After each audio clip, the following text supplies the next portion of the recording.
Welcome to Thoughts Can Change Your Life with me, Reverend Lee. Are you seeking connection? If you are seeking connection, why? Chances are you're seeking connection so that you can discover more meaning in life. And one of the greatest discoveries that we make is to uncover and reconnect to the infinite wisdom that's available to us. It's always available to us because we're part. There's one mind. It is infinite, all-knowing, everywhere present, and we are a point of consciousness within that one mind. When we open our mind, the human mind, the individual mind, to the possibility of a greater and greater experience, we have that wisdom available to us. In the East, they talk about the third eye. The third eye is the energy center that is at the level of the eyebrows, in the center of the brain, and that is the portal to infinite wisdom. That is the portal to divine guidance. And what we don't realize is that we have the ability, right where we are, no matter where we are, if we tune in and listen, we can hear infinite possibilities, infinite ideas, infinite wisdom ready for us. The thing that is very apparent about this idea of seeking connection is we always know there's more. We know there's more than the physical connection, because after you leave the person you're with, you may feel a sense of something missing. But when we have spiritual connection, we're complete. There's nothing missing. We actually become the piece of the puzzle, fit into the puzzle of the infinite nature. In other words, there's an infinite consciousness. This infinite consciousness chose to express itself uniquely as me and as you. And we, in our uniqueness, are a piece of the puzzle of life. And when we're a part of that puzzle, we're connected to that puzzle, we're not seeking connection, we're there. And the uniqueness that we are is what we learn to accept, what we learn to love, what we learn to live from. For me, my spiritual connection happens when I'm looking into the eyes of my granddaughter, my sons, my wife, looking into the eyes of any other human being. It happens when I look in the mirror and look into my own eyes. I realize there's something more that I am connected to. There's something more in that other person where we're actually a part of the oneness. And when we can resonate with that oneness, we don't need anything physical to fulfill that connective, that desire to feel connected. So meditation for me is the greatest way to feel connected. Because yesterday afternoon, I decided to just do a simple meditation. I put on some theta heart vibration. And when I put that theta heart vibration on, all I did was sit and focus on breathing in and out of my heart. And then I disappeared until the chime went off, indicating the end of the meditation. And I came out of it and I felt, and that's the thing, I can't tell you what I felt because it's indescribable. Corey says, what are your thoughts on channeling?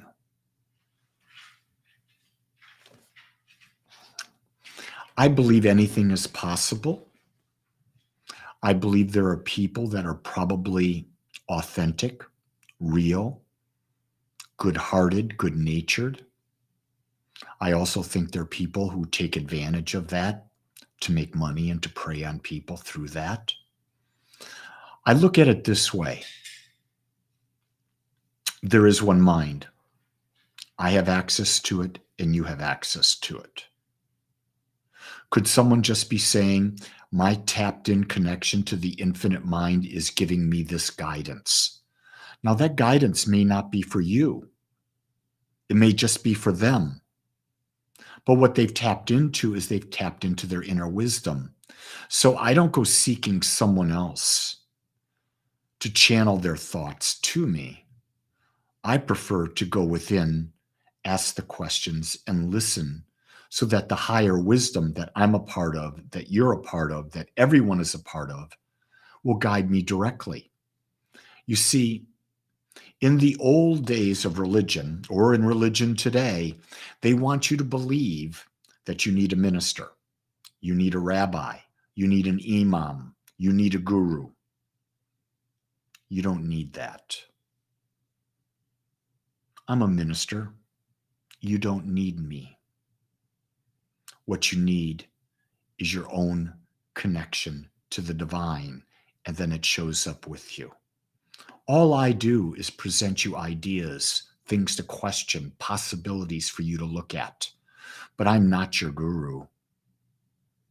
I don't have a guru. People keep asking me, who's your teacher? Who's your teacher? Who's your teacher? The infinite. My own curiosity. That's my teacher. And I know that the infinite wisdom shows up in me as I'm ready to receive it, and I am open to receive. Now, that doesn't give a lot of people comfort, that answer, because a lot of people would rather have someone tell them what's going on. Most people don't want to take personal responsibility and know that the wisdom's within them. They don't feel they're worthy. The fact is, they are. The fact is, you are. The fact is, you were created by the infinite, out of it, and you've been given all the power you could even imagine to create the most magnificent life. And the wisdom and the way is right within you. You just have to turn into it. With every step, know that there's a divine wisdom in you that will guide you toward what your heart desires. You just have to be present and listen. That's all. It's pretty simple. Be present, listen, and act upon it. And guess what? The next step will make its way known. Stop trying to have the whole picture in place. Know that it's a journey. And a journey is what? One step at a time.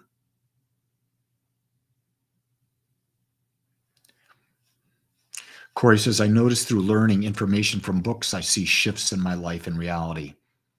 I think you can get knowledge from books. Think you can get knowledge from YouTubes. I think you can get knowledge from observing. But the fact of the matter, it doesn't become wisdom until you test it and you prove it for yourself. A lot of people try to tell me about how to have a great relationship, but they're not in a relationship. They're not in a great relationship. Why would I listen to them? They're just giving me information. It's obvious they haven't proved it. They would, if they had proved it, they'd be in it. Does that make sense? I cannot say to you, I know how to become a billionaire. Why? Because I'm not one. I've not achieved it.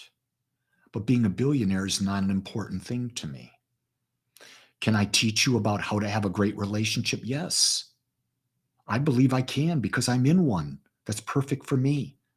I'm in my 51st year of marriage with this beautiful woman that we constantly grow, change, shift, and shape with each other. And I'm going to tell you a secret. It's easy.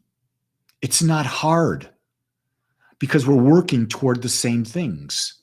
We're working towards supporting each other, to growing each other, to sharing with each other, and to having fun with each other.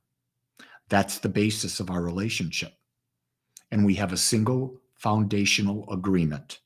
And that foundational agreement is, if I want something, I have to ask. If Jean wants something, she has to ask. This way, we're never responsible for reading the other's mind because I don't know what's going on in her mind. Sometimes I don't know what's going on in mine.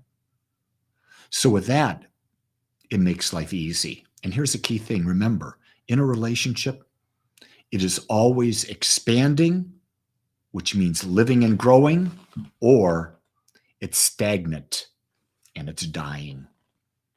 Relationships die when there's no growth. Are you seeking connection?